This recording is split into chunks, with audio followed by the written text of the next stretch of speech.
Okay.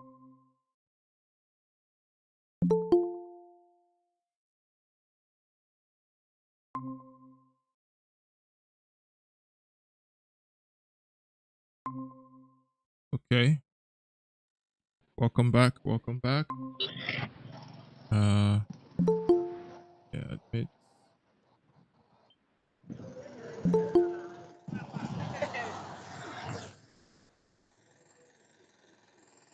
Okay. You all admit.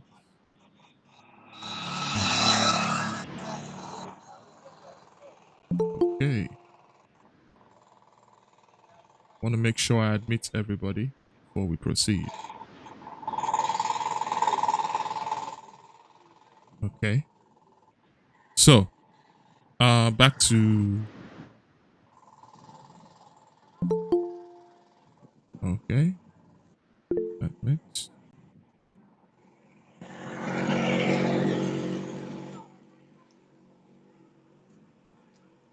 So let me go back to sharing my screen. Oh, this is where we were. Okay.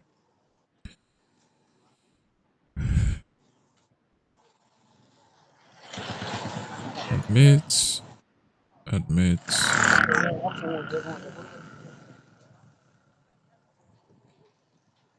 Mm-hmm. Admit.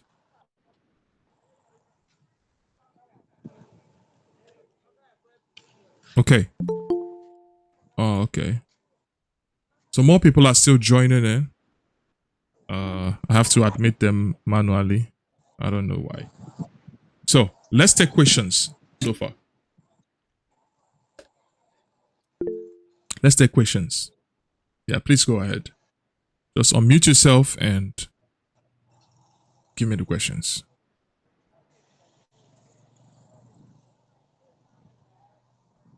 Any questions?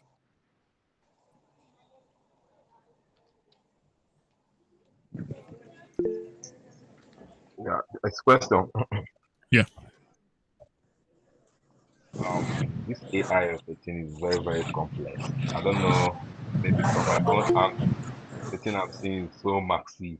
You know, the thing is complex. If you don't look into or face the one you're going for, you might be lost on the way. I don't know. The thing is complex. Okay, my question goes to the place you were talking about, machine, that's the code when Yeah. the thing is coming. Like I wasn't getting it then. Like when you say that the number is coming down or going up, you there's a place like I didn't get it yet. So I want to know the code. Is it going to be coming from the machine language, machine code, or I don't know, or series of other code that someone might understand, or Yes. that's what I want to know. Yes. So in actuality, right? Yeah. When I started, I'll give you guys a small rundown. When I started, I was mad. I didn't really it didn't make sense to me, you know. Okay. I can't really hear you. Someone's mic is okay. Let me just move. Okay. Please, Okay. please, bro, mute your mic. Uh, Are you in the church? Please help us, so Biko. Martins. uh, okay. It's okay. It happens. So when I started, it wasn't easy, right? It didn't make sense to me until I started doing it. You have to do. So don't think this is gonna end in discussion. Actually, my goal is for today, we talk about it in general. Tomorrow we do some practical, a basic application. Then we get to talk about that at every step of the way. What is going on here?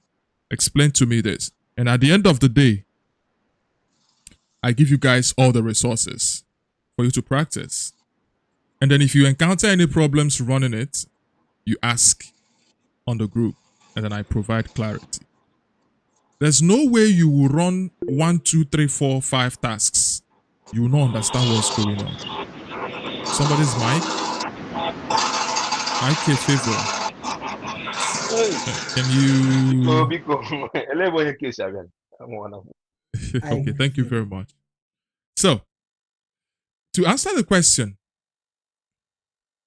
if we're talking about this particular graph, what I'm saying is there are different methods of learning. If you observe how I write, I keep writing about Janglova mindset. Janglova. That is how women think. It goes from a randomized, chaotic perspective. Oh, but how about this? Oh, what about that? Oh, they want to connect everything.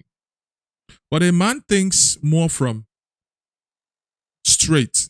Okay, if we're going straight, we're going straight. Are we going left? We're going left now. We're going back, we're going back. These are different mindsets of learning. And that's how people learn. And if I'm talking about it more, most men learn, how do I put it? We learn from ways that limit us in exam, but will help us in the real life.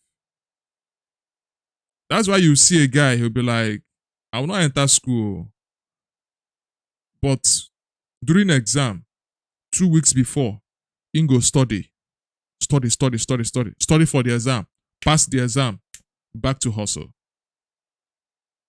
Whereas for most women, how they learn is what? From that day where school starts, she'll start learning. Assignment, she'll do assignment. She'll do this one, ask question. Hey, but uncle, I don't understand this one. Oh, if okay, you carry X over, she write it somewhere. When you meet this, you carry. To you, it doesn't make sense. But that is how she learns. So different learning methods, right? Different costs and different speed. So for most men, they learn using Newton method, quasi-Newton method, and all those advanced ways. But one thing is, it's faster, but it consumes more memory. It consumes more memory. But so gradient descent is mostly how women learn gradually. That descent means the error is descending. She's descending gradually from this what's it called? Minima, local minima, looking for a global minima where there's the least error. So she'll keep jumping this one, jumping that one, until she settles where it makes sense, finally. That is what this thing means in real life. But in mathematics, in modeling, of course, it's mathematics and all those things. But I'm trying as much as possible not to involve mathematics in this, if that makes sense. So somebody has his hand raised. I think it's Moby. What question do you have? Okay, can you hear me? Mm, Okay, the question I have is I know this is going to be a very big step for us to learn. mm, So, in the learning process, you already said there will be applications. So, I want to like bring in a life, like something that someone encounters every day. yeah. Like you spoke about the stock market, how to Mm-hmm. predict the stock market. Mm, Now, the examples you're going to give us, mm, can it be applied virtually in anything, yeah. or are there specific areas each will be used? Yeah. Okay. The example I have for tomorrow is an image classification problem. Mm? Image classification. The example I will have for next session, maybe March, I don't know, or February, I'm not sure. Or if I'm free and you guys are open to it, you can have 2 in this month. I'm not sure. Could be table data. That's the stock market forecasting, weather forecasting, process monitoring, recommendation systems. Yes. Yes. So it's going to be practical. And that's why I want us to have, by the time we're in December 2023, we should have 12 major tasks per se, if that makes sense. And there's no way you have 12 major tasks and you don't understand it. You know? So think from the perspective. I know that theory will not help you. That is why I want to make it practical. Forget mathematics. We will not talk mathematics all through. The goal is, as they play the show, okay, I should put Y here, I put Y. What's happening this Y? This is what's happening. That's it. So, any more questions? Wonders. I think you have your hand raised. Please go ahead. Okay, it's just Wonders who's handed. Okay. Marvelous. Yeah. Yeah. Like you said, that practical would be very, very good for some of us here. And you mentioned something. You were going to hide math. My head. that math they give me tiki for head.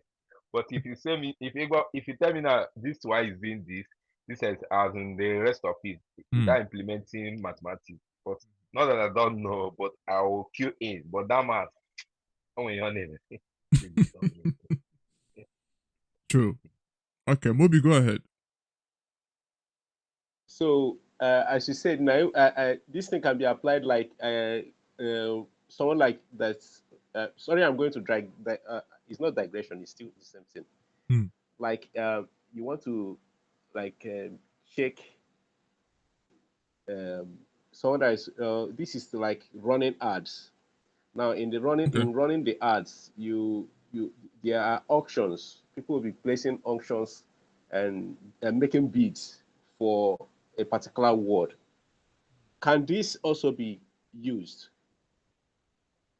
Can this also be applied? This is just like making auctions, Mm. like trading. Mm. Exactly.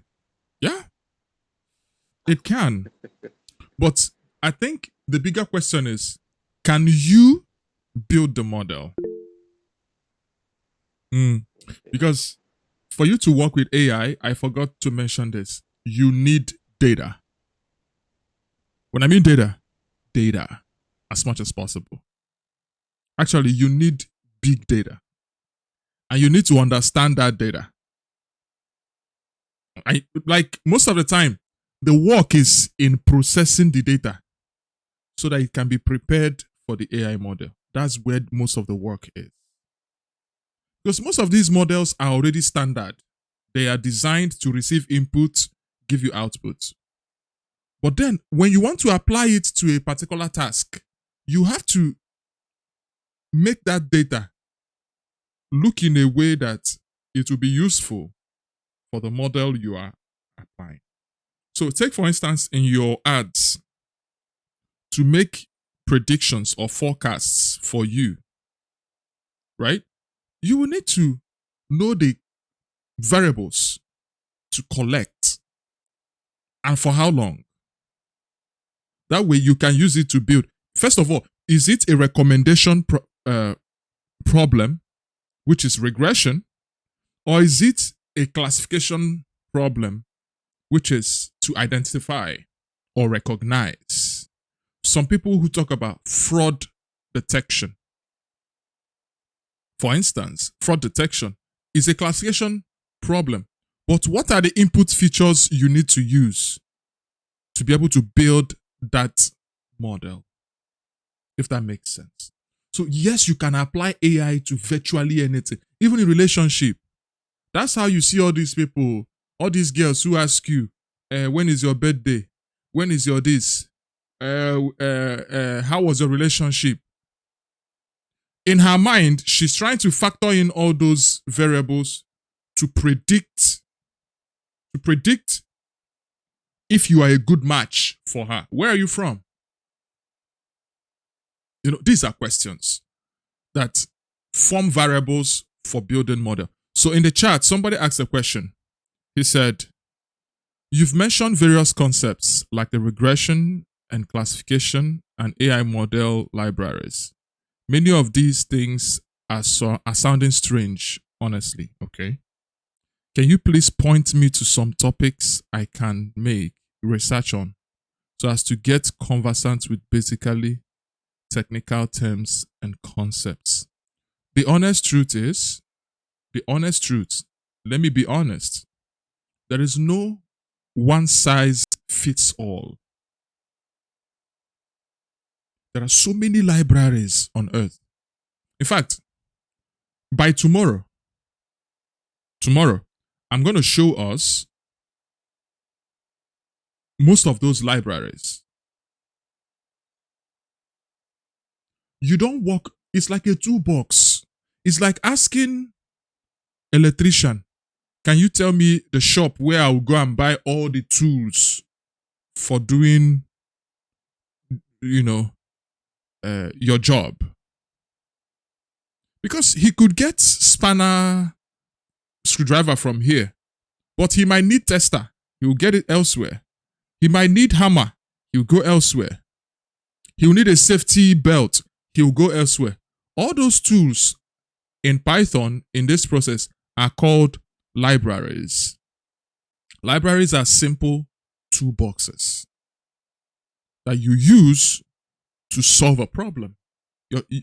You're trying to build a house. You need a plumber. You need a carpenter. You need this. You need that. And each of them also has their own tools so that a house can be built. So the libraries, in quote, are when you have carpenter, plumber, electrician. The modules are now the tools each of them use. All those tools, right? Then you are the architect who will direct so that that house will become a house. So that's how it works. It's not like one size fits all. Boom, you do it and it's all good, right? So more questions while we, keep going.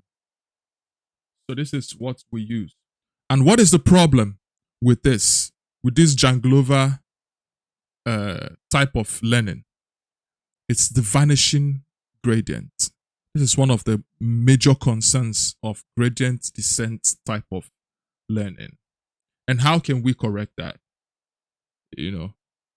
What is vanishing gradient? How can we solve the problem? What is optimization? What is regularization? These are terms you would see if you keep venturing. Forget the big grammar. What do they mean? I'll show us something. Let's look at this image, right? You can see that this is the top of the hill, right? The goal is to find our place at this lowest point. If you remember when I talked about Janglova mindset, how women learn, they'll go down small, low error, they go up and still keep going, right? The goal is to find the global minima here, but we're starting somewhere here randomly. Now, gradient descent helps you go down that hill here. Sometimes, imagine somebody, he keeps going, and somehow he's stuck somewhere here. He finds himself here.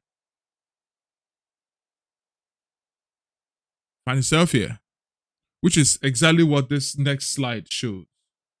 The goal is to slide down, right? But we'll get there. So this is a situation where a neural network is unable to propagate useful gradient information from the output end of the model back to the layers near the input end of the model. Right? Whereby learning is not achieved at the minimal convergence error. That is what it means. So vanishing gradient often happens sometimes.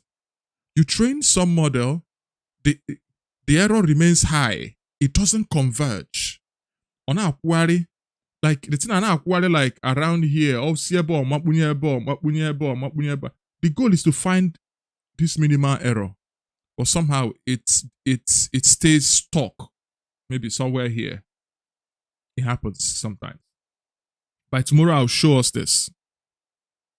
So, and I mentioned about deep belief networks, right? The reason it is obsolete is because of this vanishing gradient problem. It has it. It often has it. You see, so now, how can we achieve that? Most people have brought up methods of learning to help curtail it, and that is the activation functions. The first one is the logistic sigmoid activation function. What it does is it is probability based. If the probability of something is, let's say, 0.5 or higher, it is classified, it gives you an output value of 1. It separates it. Let's say probability of God's will being a CEO is 0.6. Automatically, boom, it goes to God's will be a CEO.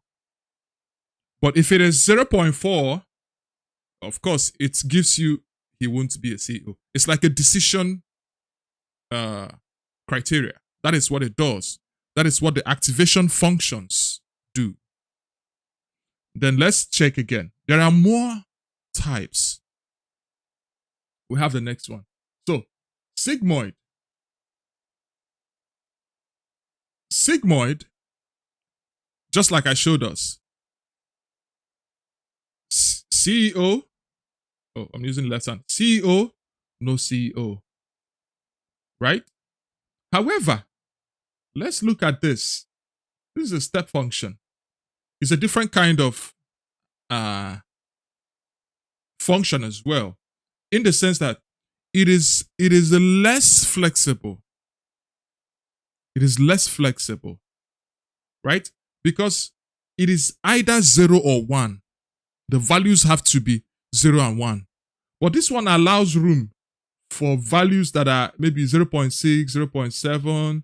They give you 1. It's more natural, but it's purely binary. Then let's look at this. Let's look at this. There's a tan activation function. Now, you can see that here is 1 and 0. For the tan, it is 1 and -1. So, if a value is, let's say, 0.4, it gives you an output of 1. If it is 0 or less, it gives you negative based on the decision criteria. So, in order not to confuse us, I will try as much as possible to keep this light. These are areas where questions can evolve from in the group or here as well. Then I can explain so I don't confuse you the more. So we've gone through sigmoid, the step function, the tan. Solutions. So how can we solve those problems? There are new activation functions like the ReLU, that is the rectified linear units. This is more natural, right? The output gives you 0 if that value, based on the decision function, if it is less than the threshold, it gives you 0. Otherwise, it gives you a linear propagation, a positive.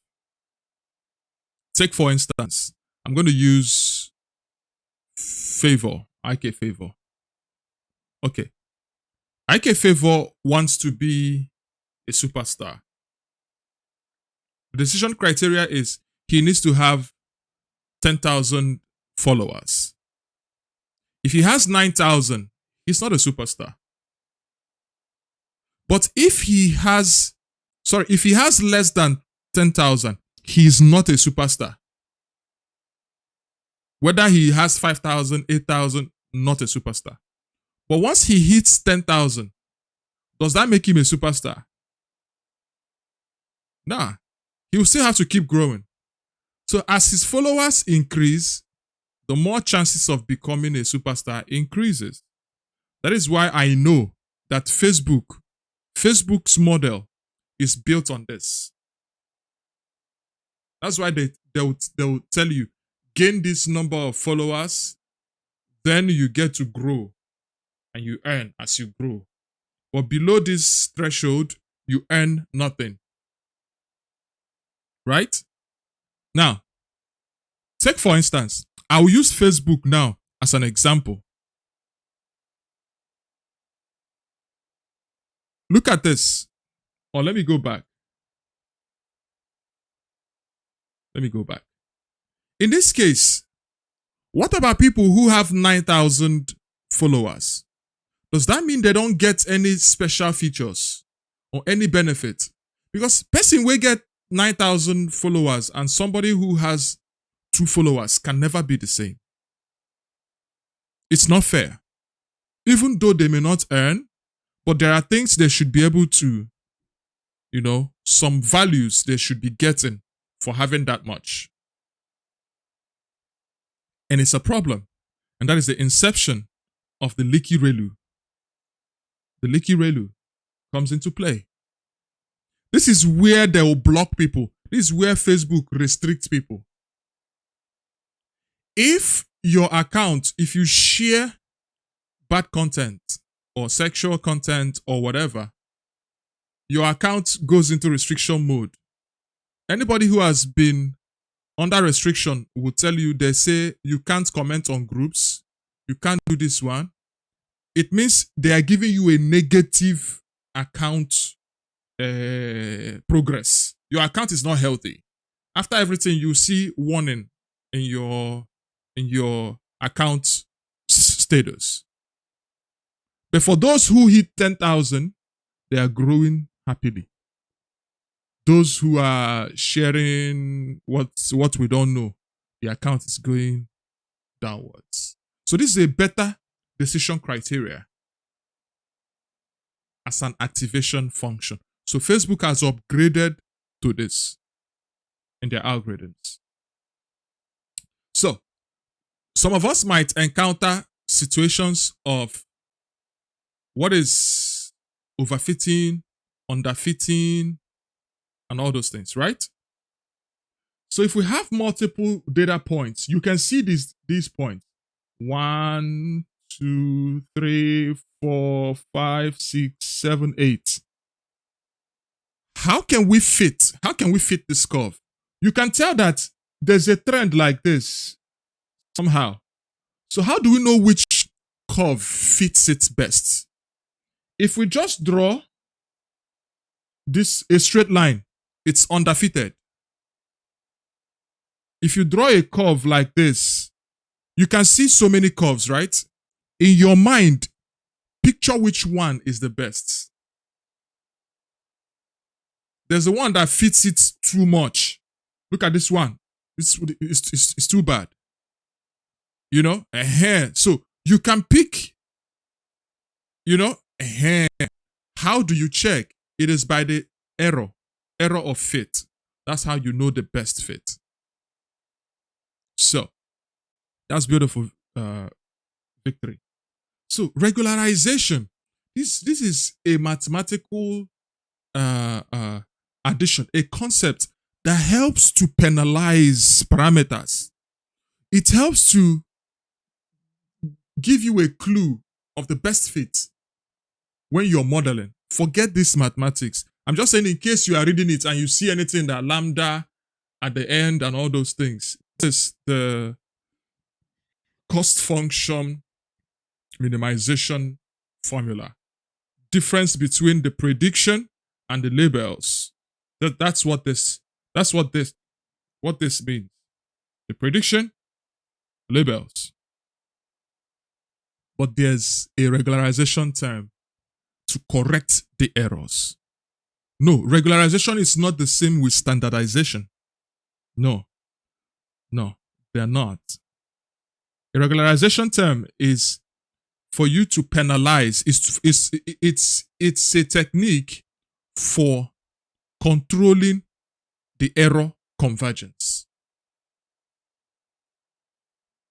But standardization is a what's it called? Data manipulation process whereby you make a distribution have a zero mean and unity standard deviation. Similar to normalization, but no, it's not. So, I promised us I wouldn't talk about mathematics, but I believe that explains it. So, the last thing we will need to talk about is where can you get some information, ideas, techniques, just information. GitHub is there. Although most codes on GitHub are advanced, it's confusing, right? It's always confusing. But I would recommend cargo.com, towards data science, machinelearningmastery.com. Although machine learning mastery it's a bit more advanced also. I would recommend towards data science.com. It picks most people pick simple topics and discuss it well as a blog with the codes. That way you can understand it more if you want to explore. Right? And this is our official Q&A session. So, can somebody now? This is where we throw in questions as much as we can. Let's have that. Let's have that, man. So, more questions. More questions.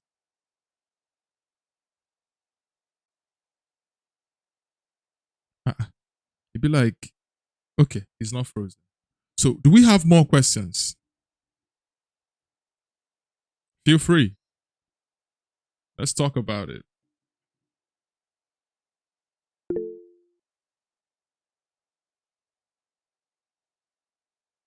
Yeah, I have a question. Yeah. Yeah, the question is, will I call that a math graph, like that math plot graph that you just, can you go back to this one? For you to get that trade, must you need to, or will you need to understand that mathematics equations like that? The next one you just showed us, the equation. Must you need to understand that one before you can penetrate or anything? Yes. So okay. I'm believing this is what you're asking for, right? This is the equation. So this is not the equation for those curves. What this thing means is it is J theta is a cost function. Okay. How do I put it? What is the cost? Let me use something that's very familiar to us. The costs of Abomma misbehaving is that probably she gets to be miserable. Let's use miserable, for instance, right? And when I mean misbehaving, I mean the worst behavior ever, right? So that costs, the cost is, her being miserable. But then how can we model that cost as a function to tell us at what rate? Because there's so many variables, character, beauty, how she talks, and everything. And she wants to model good behavior, right? How can we better model the errors of our behavior in ways that is natural? To tell her, hey, this is what you're doing wrong, and this is most likely where you're going based on this error. That is what this formula does.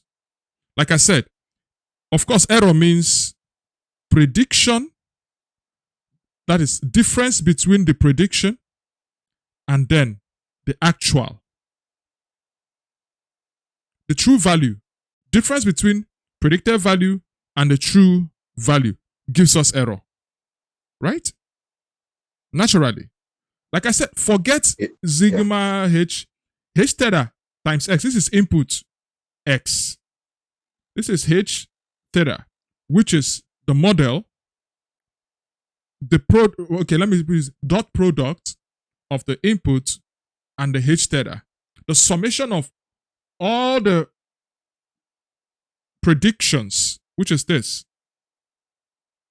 and the actual, the true value label. The difference between them is the error. Because our goal is to predict the future or predict if God's will be a CEO. Let me use monetary terms. Okay, let me predict. God's will has $20 million in his account. Maybe by his facial structure, by whatever, I predicted 20 million. So what is the truth? If he's telling us the truth, let's say he's saying the truth, that is, he has 1 million, but I predicted 20. You see that the error, difference between the actual 1 million and the predicted is large, 19 million, right? The goal, the goal is to minimize the difference between them in such a way that they are close but not zero. Of course, it can be zero. Nobody can make a perfect prediction. So this term is what helps us to regularize it, to control it. And that brings me to, as the complexity is increasing, regularization will add the penalty for higher terms. What I mean by that is that high difference between the actual and the predicted. How can we control it? And if it is almost equal, because if this is equal to this, it becomes zero. Becomes zero, which is not acceptable. It's an overfit. It's an overfit.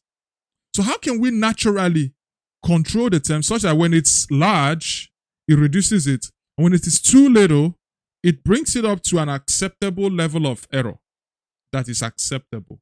That is what this term does in general. In the modeling process, when you are implementing it, you don't need to write this formula. I'll show you guys these things. As why I said, forget mathematics. When you're doing it, it's just a command. Regularization L1 or L2. It depends on the one that most fits. But it's fundamental that you understand it such that when you see those terms, you'll be like, oh, okay, this is what this does. This is what this does. Right?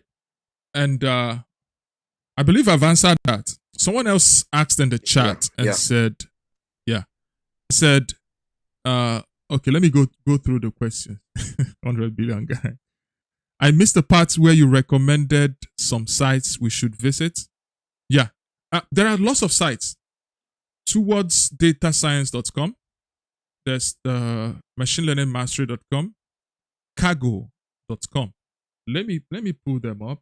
This video, I'm gonna compile it, possibly post it on YouTube, and because it's gonna accept it, and then I share the link just in case you want to see them.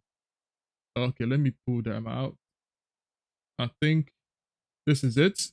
There's more. You keep finding more. And I'll share this slide as well. I'll share the slide to you guys.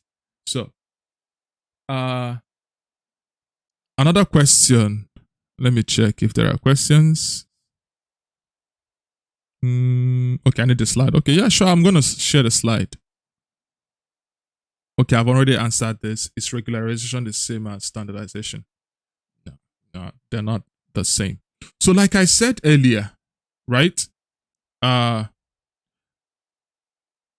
honest truth is, it's not easy, but it is simple. It's not easy, but it's simple at the beginning stage. I think at this point, you shouldn't try to, I want to understand all the mathematics. I want to understand how to solve it by hand. You cannot solve it by hand. Anybody who tells you to solve AI by hand is the most wicked person on earth. Honestly, I'm being honest. If I want to give somebody an impossible task, I'll tell them model an AI model for me by hand, solve it.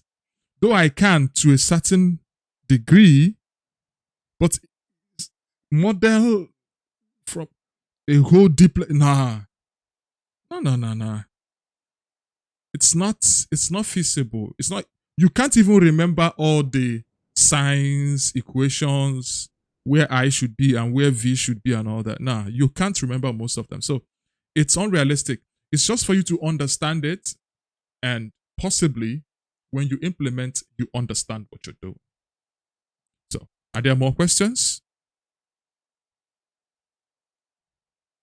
More questions?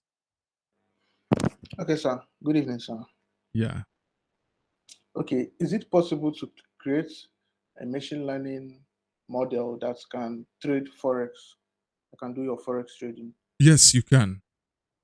But you need to train that model. And for you to train that model, you need to have access to data. Do you have the data?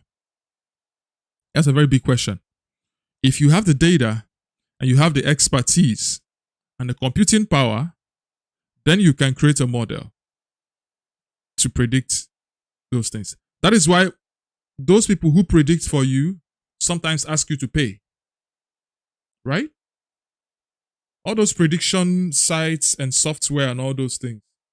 It's mostly from, they get data maybe professionally. Actually, the conference we had just concluded, a major concern is about data.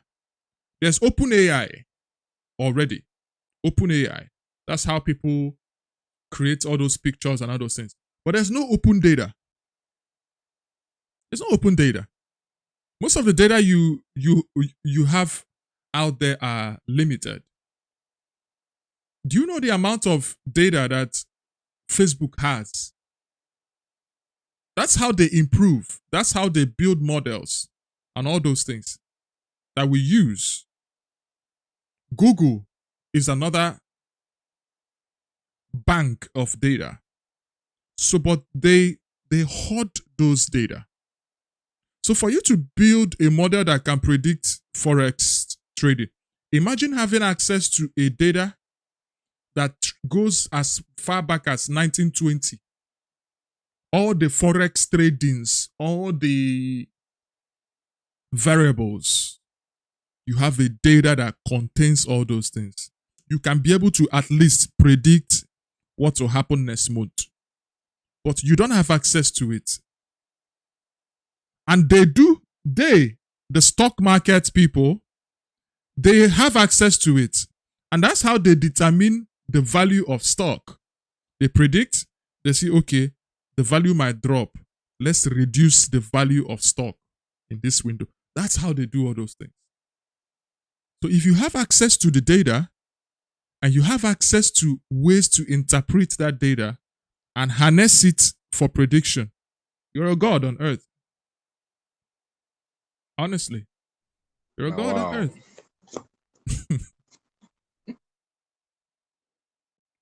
More questions. So, okay. So, this data you're talking about, someone cannot, a private person cannot get it, or is it expensive to acquire, or even if you can, Yeah, keep going. even if you can acquire it, does it have any process or anything? Because the way you're saying it, Google have enough data on Facebook, and I keep on imagining, it's true. Even Twitter and the rest of them, Yeah. they have a, yeah. So this thing is very, very big. Like Yeah. the way you're talking about that, the thing shocked me. I don't know the kind of heavy data where someone It's, can use to him. imagine you have your pictures and videos and text, birthday posts, tags, Yeah. Yeah. all your activity on Facebook can be used Yeah. to know who you are. Yeah. Exactly. Now imagine how many people who have Facebook accounts, Instagram. How do you think Facebook makes recommendation for you? All those reels. Because of what you do. That's why I keep saying, what are you on social media for? Because that's why you can be on your phone. I want to check something for 1 second. Before you know it, you are in one TikTok video that you don't really understand how you got there. And you spent 2 hours on your phone because the algorithms understand you. They give you what you want, what your mind likes. Until you realize yourself and be like, oh my God, I wanted to check my account balance in my bank app. How come I'm on TikTok? It happens. So, the data, if you have access to data doesn't really mean, oh, pictures, like a huge container of information. It could also mean a table data. At this stage, you don't need to bother about massive data. It could be tables of columns of variables that determine what. That's all you need. So, but if you want to build a model that would be used in real life application, it goes beyond that simple data you trained it with. And that is part of the conversations that are being had these days. Because there are models out there. There's open AI, but there's no data. The data that is available is limited. So any model that is trained based on the data that it was trained with. So now people are asking governments, companies, uh, individuals, all this data that you people have that you're hoarding, make it open. You know, but there are issues with it. Okay, let's say now, if Pornhub decides to make their data open, it could be discovered that Reverend Father ABCD watches Pornhub 5 times a day. That's privacy Almost. issue. You see, privacy issue. So you see that sometimes it may be good in one side, it may also be not good. Now imagine if Nigerian government collects data of maybe how many people who go to Toscana every Friday, right? Imagine Ghana now Bobo. that that somebody who is a kidnapper or a bad man who also knows AI and has access to that data, he can know who goes there, when he goes there, and when he leaves, if he has access to it. And that is a threat to security. You see now. And that's why most people are kicking against the embassies, US embassy, Canada embassy, to stop asking people for their Facebook details to check who they are. Because you can go and claim you are inspector, blah blah blah, you are Mr. Blah, but they check your Facebook, they see you are a normal guy out there. See now you're lying. So it has its benefits, it has its cons as well. So any model is as good as the data it was trained with. That's what it means. More questions? So in other words, you're saying you can build a little this thing if you can afford it to. You Mm, can build a little data, yeah. yeah, and work on it. Let me just say a little application like small games and the rest of them. Mm-hmm. Yeah, Mm-hmm. you can manage with it. Yes. So build. Okay, okay. Mhm. Mom, this thing is plenty. It's plenty. But interestingly, Sorry. okay, go on, go on. Okay, for the person that asked about forex trading, there is a lot of data for that in trading view. Yeah, Trading view, once you get even the free version, you can use the free version, you get a lot of data, a mm, lot, and you yeah, can use that one probably. Thank you. yeah. Okay. It says already. It says 10 minutes more for us. So I've always known there will be a whole lot of questions erupting and all those things. So to wrap it up, AI is the future. We're seeing it. It's the future. Guess what? This is the part where I'll blow you guys' minds. Any university in this world, every department, they're talking about AI. This is the future. Scholarships. If you find a way to integrate what you do with AI and make a proposal, I want to venture. Okay, let's say I studied mechanical engineering. I want to get a scholarship. And what I know is vibration, blah, blah, blah. I can find a way and say, I want to design a model that can receive vibration and predict the life of a machine and tell me how long it has before it dies. That's a proposal. You design a simple framework that can, help structure that. Guess what? The committee deciding on the scholarships, they'll read your application and see that, oh, this person is talking about the future.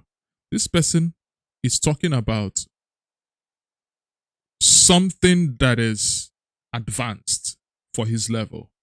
Let's give him the scholarship and let's support him on that. That's how people get scholarships. Nobody will give you scholarship because you are a fine boy and you speak big English. Doesn't happen. That's why I keep saying if you do what every other person does, you get the same outcome that every other person gets. So until you find an outstanding feature about you and highlight it to a point where you gather attraction and attention, that's when you start getting outcomes that other people don't get.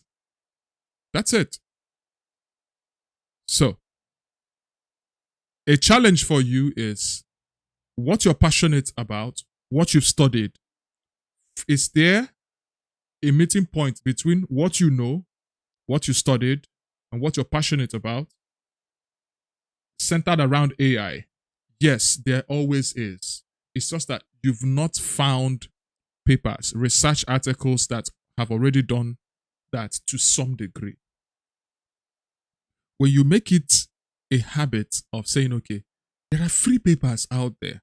A simple question on Google. Okay, I'm interested in Forex. The meeting point between Forex, okay, and I studied mass communication. Mass communication, and I am passionate for, how do I put it? Uh, Passionate for financial freedom and financial freedom. PDF. You see several articles. By the time you click, you find one, a research article that proposes something. You read it, it makes sense. From there, you go through references. Before you know what's happening, you read 3, 4, 5 articles. Now you understand the reality of what you're looking for. It's no longer what you're dreaming. You're following people who are doing it.